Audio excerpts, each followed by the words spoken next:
Hi, I'm Brendan Stern, and I'm here for the Jewish Deaf Congress. I recently realized the whole time I've been signing Congress this way, I realized from my political studies this sign is a wrong representation. It should be a different sign like a group or something. That might be a question I'll ask DJ later on. I'm excited to have DJ Kurs with me. He is a deaf Jewish leader, and I'm really thrilled to sit here and chat with you. I've read your bio, and it's interesting. You grew up in Riverside and went to Gallaudet to major in sales marketing. When you were done with that, you got into Deaf West to help with production and writing. You did some acting and so on. Now you're the artistic director of the Deaf West Theater. So I'm happy, and it's a big honor that you're here to chat and to answer some questions. Are you ready, DJ? Yes. So, wait, I think I want to ask you this first question before I go through the list of questions I have. I was reading your bio, and the first line caught my eye.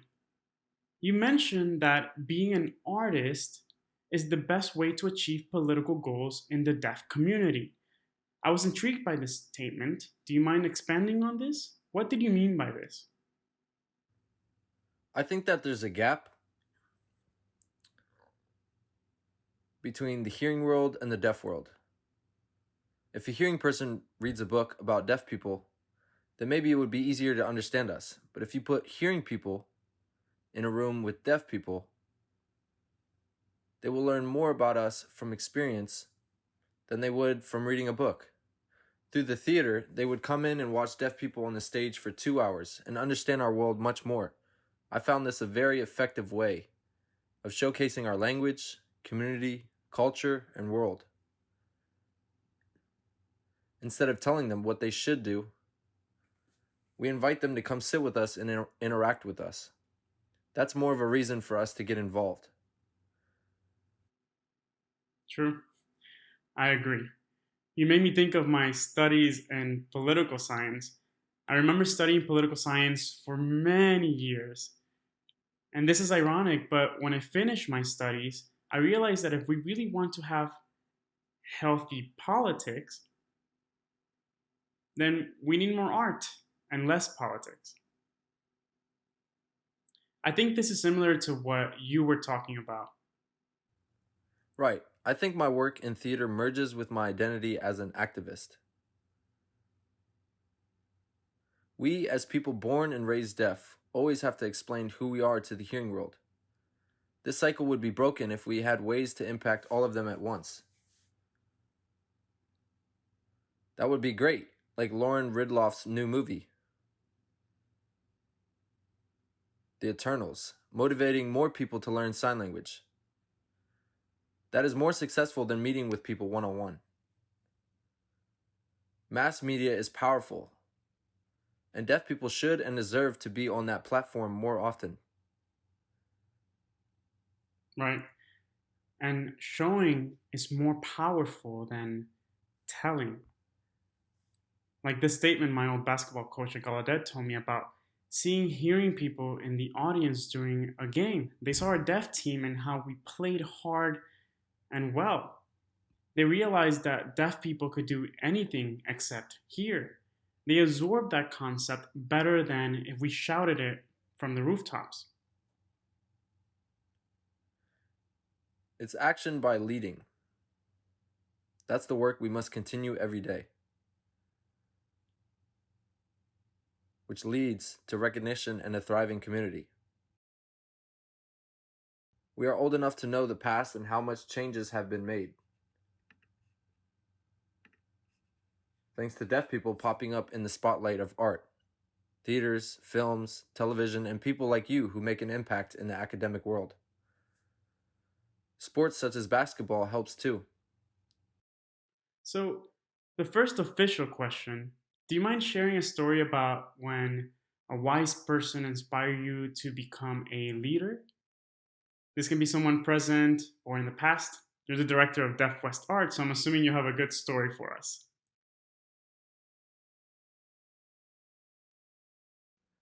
Good question. I think art merges with life, so it's hard for me to just share a story from the many stories I have with actors and actresses whose fame we all know. But at the same time, artists are committed to shining a light on the corners of the world where we don't appreciate and glorify enough. For example, a story which has inspired me might be this. I just read about what happened in Seattle when the deafblind community wanted to get together without interpreters. No accessibility, no aids. They got together and created a new concept, a pro-tactile language, by touching and creating codes, which justifies that tactile people truly experience the world through touch. That helped people to analyze what is best for the deafblind community and their interpreters. It also addressed some questions, such as how should their approach to interpreting look like, and how to explain certain things to them in depth, and how opinions and personality should be involved in that kind of reframing of concepts. I feel like we need to have this kind of discourse in our world that not only applies to the deafblind, but deaf people too. And now we discover more things about our community, our world. Our identity is very intersectionalized, so we can't say one size fits all. We have to recognize differences. There's a writer, John Lee Clark. He is deafblind I read and his from article Minnesota. last week. Fascinating. I think it was in McSweeney's. McSweeney's. I read that article 2 or 3 weeks ago. I think his point was that we try to eliminate interpreters and make them more machine-like, as in more neutral and one size fits all. No, we need all of that, mixed with their opinions in the process. That itself might make better access for us. No one size fits all. So we as deaf people need to empower ourselves to design the processes which work best for us in a way we want to. That's the kind of story I'm interested in the most as an artist. That's an interesting story. For the second question, I'm curious if you knew no one would judge you as a Jewish leader, is there anything you would have done differently? In other words, Oh, I understand the question. did you ever feel judged as a Jewish leader? I'm curious. First of all, I'm not a fan of the word leader. I feel that demands very high expectations, like deaf leaders we grew up with, such as Frank Turk and all of the others. That also applies to YLC, but I still struggle with the word leader. I don't think that word fits me. Now that I'm older and my world has expanded, I see myself more as a server. So I focus on the ways we can serve the community and what we can do to make the world a better place. That's where I'm skittish on the word leader, as one person taking action without support. It's an important point. So, as a deaf person or deaf server, Right. I think in terms of the intersection between being deaf and Jewish, I think it may be the impact of what I didn't do. For example, we have some spaces in the community where I have worked with Jewish people and still felt as if I didn't belong. It felt like I was very heterogeneous. Homogeneous. I realized maybe this wasn't my place. Maybe my choices affected my Jewishness. Also, we know Jewish people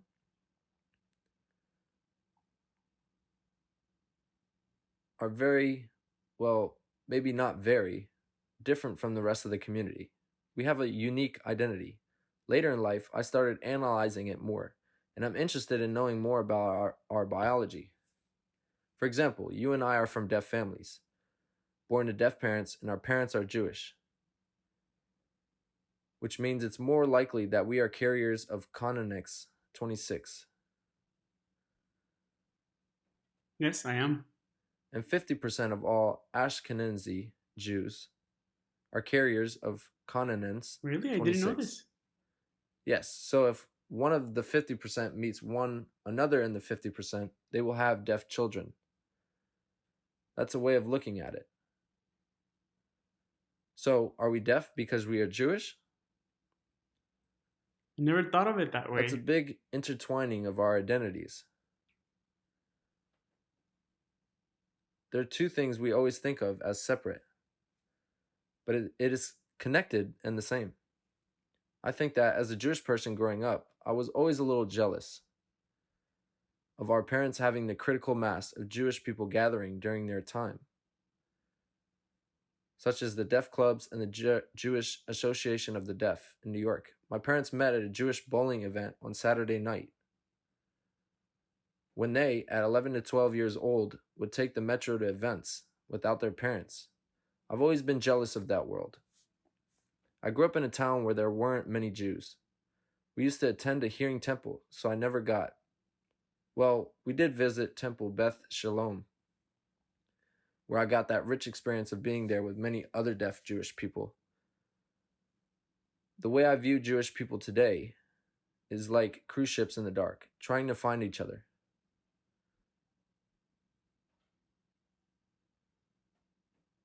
However, we are connected more today through the virtual world. An example is this video call, which allows us to connect, but at the same time, the knowledge of what makes us Jewish people at the times makes me feel like that I don't belong here. That affects me the most, I think. I hope I made sense. Yes, you made perfect sense. You had a lot to unpack, but you got to the point that we are more connected today. That's true on a level, although you can say it is a huge paradox that we are more connected than we ever have been, and we are still more isolated than ever. You mentioned that your parents met while bowling, and I have to laugh because it coincides with this book I always discuss with my students in classes related to politics. The book is titled Bowling Alone, and it's a book about challenges, not specifically for deaf people, but about the challenges all of us in America experience. More people than ever are going bowling, but they aren't joining bowling leagues. More people are bowling alone. It is related to studies about how organizations and social life are dying in America.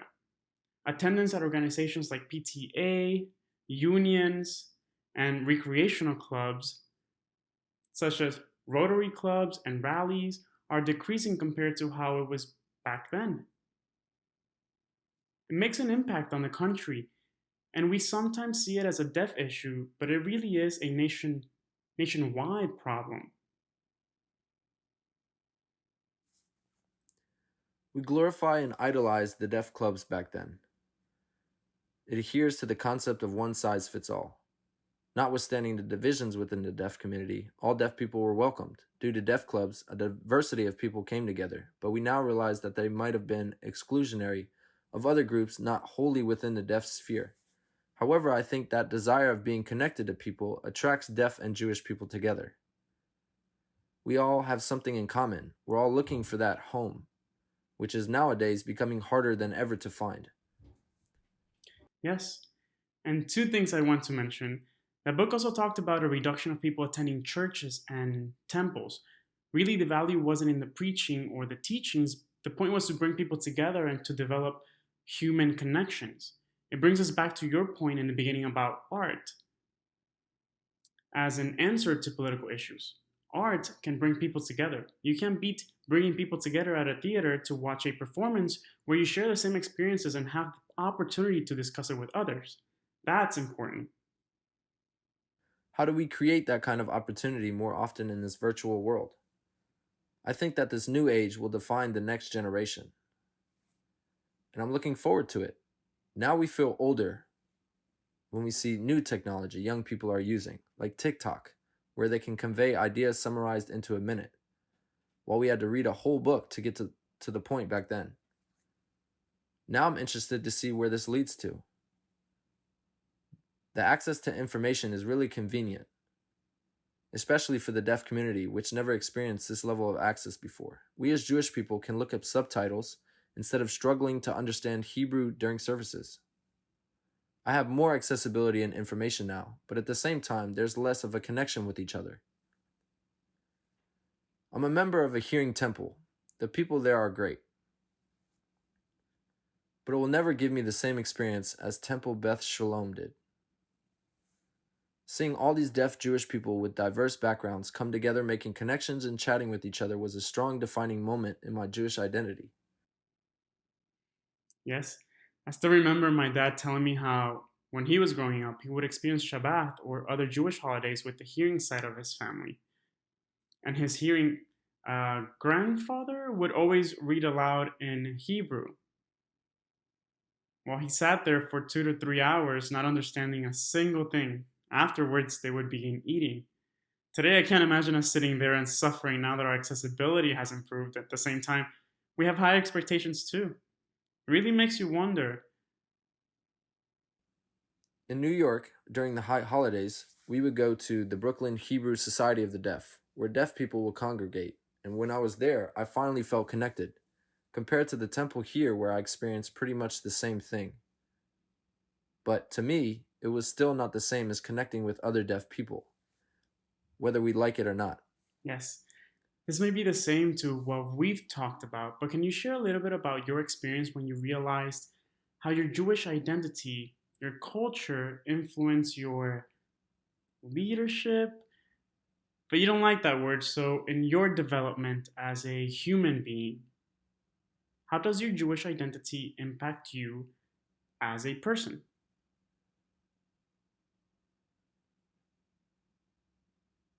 Good question. I think Jewish people, in general, have always valued the arts, books, literature, theater, films, and television. Art in all of its forms, and it was instilled in me growing up. I was very fortunate to be exposed to different performances. I saw the National Theater of the Deaf in Riverside, and I went to see the Deaf West Theater set in Los Angeles. I had a lot of exposure to that growing up. My parents always made sure to include me. It gave me a taste for art. It also motivated me to advance my skills as a deaf artist and to advance the profession itself. That is what drove me as a leader. I'm using that word leader, but it is to serve our community by creating opportunities. Opportunity for us to create, practice, and experience art. I feel my upbringing made me on who I am in life today.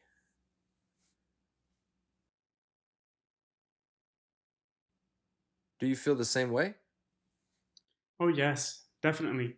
You mentioned that Jewish people are a strong people of the book. This is perfect because it links to the fourth question. If you can recommend to our audiences one book that opened your eyes, that changed your life, maybe, what book would you recommend? It can be related to being Jewish or it can be a general subject. I'm curious, what book do you recommend? Who really has time to read books now? I do, me. Just kidding. Yes, I love to read. Again, I'm getting older and I'm starting to assess my values, my whole perspective of the world. I think that I grew up reading many books, but nothing comes to mind because of who I am as a deaf person. I realize that I'm disconnected because I grew up with a white, privileged background, with a hearing temple and with the ability to partake of that hearing world. Sometimes I connect with writers like John Le Clark, for example. That is what I resonate with. So it is hard for me to give an answer to that question. But in terms of my development as a Jewish person, there's a movie that I can recommend that hits me hard. I'm curious, what is it? And it justifies what I was already feeling. The movie is released in 2009, I think, The White Ribbon. Have you ever The seen White that movie? Ribbon? Never heard of it. It has a German director, not really Jewish, Michael Haneke. It's a mystery, basically, about a German village before World War II. And it shows little by little the ways in which Germany progressed towards Nazism.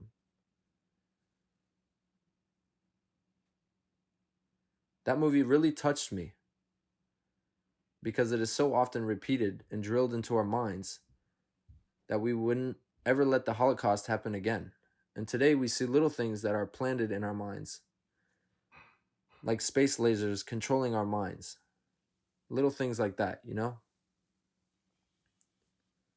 These are the underlying moments that are happening around the world, which I feel that one small step could lead to bigger issues against Judaism. I find it hard to explain to my children what's happening in the world because we are becoming more and more disconnected from Holocaust survivors, and I wish they could meet an actual Holocaust survivor. There's not that many survivors left anymore. That's something which touches upon how we can pass that on to our kids, like to constantly stay mindful and vigilant, and to do everything possible to prevent it from happening again. Yes, I read something related to that several days ago. It's about Ruby Bridges, who went into a segregated school. I didn't realize it was only 60 something years ago. It's really very recent. The same goes for the Holocaust. This is something that's still in our lifetime. My deaf grandmother, she'll be 94 soon, saw Hitler passing by in Germany. Luckily, she escaped a few months later. So, your comment about exposing people to this was a very powerful answer because it wasn't a book, it was a movie. I should have expected that from you. A movie is also a powerful medium to continue teaching the message and for us to understand how evil prevailed. I'll watch that movie. We humans have internal feelings. We all have that. We are shaped by our paths. We become more mysterious. We think we know all the answers, but then as we grow up, we realize we know less. We now know that there are so many unknowns. Fascinating, and that is what drives us as artists. For example, we now know about anti-Semitism, racism, autism, or cited for the deafblind community. It's called distantism.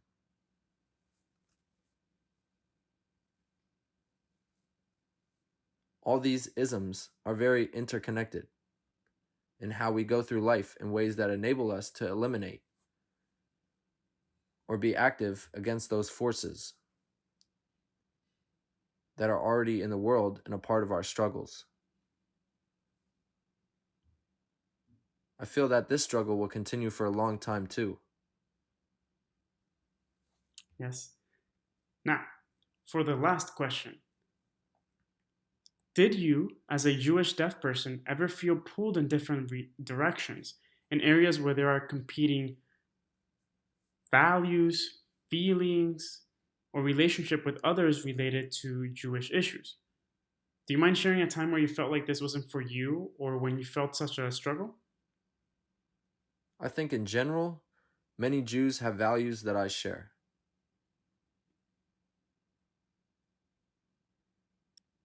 And we tend to put those values behind us in the name of the deaf community. We choose to connect more with our deaf peers, like at Gallaudet, for example. But we really don't put our identity at the forefront so they can accept us for who we are. At times we keep our Jewish identity in the background, and at others prioritize it. I think that is kind of looking back. I wish I was prouder and more confident to show qualities and traits that make us unique and make it more open for discussion instead of being like, yes, it's just a Jewish thing. Let's move on. Looking back, I realize we could have done things differently.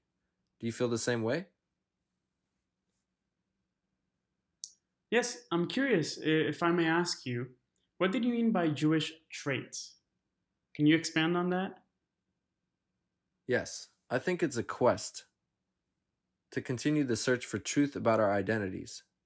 We are still trying to figure things out we aren't satisfied with. That weight we carry, you know? That's something like Jewish grandmothers would do, continually worrying and thinking. Looking back, I'm like, that's right. We didn't really express that part of our identity. Maybe we were thinking about it, but we didn't display it. That's one thing. And another thing is those situations when I walked into a space and felt like I didn't belong. I left those spaces. Should I have stayed, be more resistant, more willing to fight than to retreat? You know, internal and personal struggles.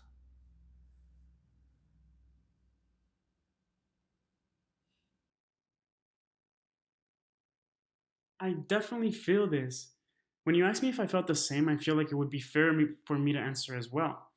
Like you, I grew up in a deaf school, in a deaf community, and I grew up always disagreeing with and questioning authority. It went on, and I always got this message from deaf leaders who would tell me to knock it off, move on. I felt that pressure to conform, to fall back in line. And I always put up with it, and they labeled me as a smart aleck. And it was that way for a while until much later.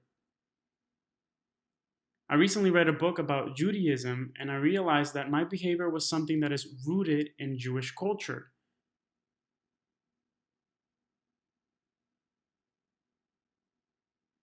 It's fascinating because if you go back in Jewish history, you find out why Jews had resistance to Jesus as the Messiah,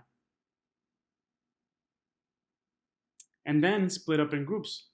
That natural skepticism found in Jewish culture continues to this day. We're still questioning things and thinking. And that is really a trait in Jewish people. That is my answer. And without that happening in the world now, we wouldn't know more things about social justice or other things in the world that would cause us to redefine our values that we carried for years, especially in the deaf community, and maybe even in deaf Jewish organizations, and how we move forward in a way that wouldn't make us feel separated from each other. We don't have as many opportunities to get together to discuss like deaf clubs every Saturday back then. But now we are mostly interacting on computers. It is not the same process that I am used to. What does it mean for us, for the community? What does it mean for our Jewish deaf children? That's the kind of questions I think about. What does our future entail? The future of your children, for example. I think our challenge is to be skeptical, to dissent, to question authorities, to not only do things for our self interest, but to serve. Like that word you used, to serve others, and to make sure that we continue working hard. It's a struggle. Work to serve, build, grow, and nurture in ways that we also take care of ourselves. That old moral of doing everything for the deaf community is outdated. We need to take care of ourselves too. That's something I learned the past 2 years. On that note, I want to say that you are so much smarter than me. You can take care of yourself in Los Angeles. You've got sunlight, you have everything that I miss about California. At the same time, we became family men. We know that at the end of the day, it's about our family. Everything we do is for them. Maybe that's a Jewish trait too? Yes. I think that everything for our interview. I really enjoy this chat, and I will keep that movie in mind. And what you said about serving will stay with me for a very long time. Really, thank you. I know you're busy, and I appreciate you making time to talk with me. FaceTime me. We should do this kind of thing more often. Yes, definitely. Bye bye. Bye-bye.